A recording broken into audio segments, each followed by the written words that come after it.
Joining me now is Alex Seitz-Wald. He's an editor of the politics blog thinkprogress.org. Alex, thanks for joining us. Thanks for having me. Now, after looking at last night's debates and the way the candidates are spread out over the polls, how does it pan out ahead of these very important elections which are coming up in the early next year?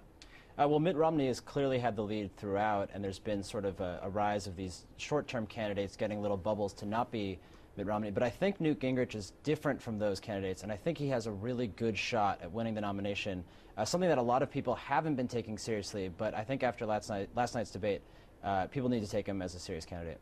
But those first, let's say, 3 or 4 states are going to be really important, right? Yeah, absolutely. And it's sort of interesting. There's 2 states that are particularly important. The first 2, Iowa and New Hampshire.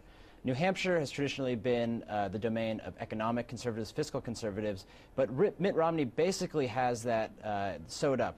He has a shoo-in. He was the governor of Massachusetts next door. So the candidates aren't really competing there. They're focusing on Iowa, which has changed the nature of the debate and made things more focused on social issues, as social conservatives have much more sway there. And it's pushed everything a little bit further to the right, which has been unusual in the last couple of years, as the last few years have been more focused on economic issues. Now, what about states like South Carolina, where you have a lot of Christian evangelicals?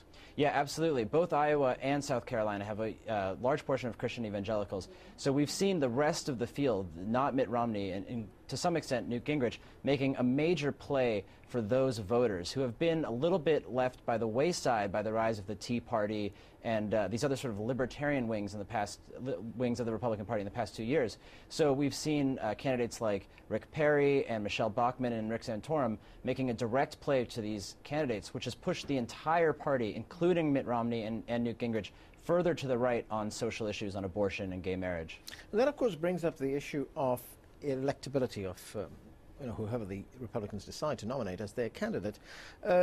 Doesn't Newt Gingrich have a problem there, because he's got a pretty checkered personal history, doesn't he? Yeah, absolutely. And it's interesting that social conservatives will be embracing him the way they have.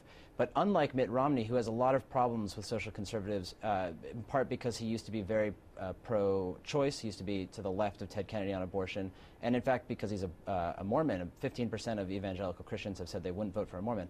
But Newt Gingrich has this personal history. He's had 3 wives. He cheated on the first 2. He persecuted Bill Clinton while he was cheating on one of his wives.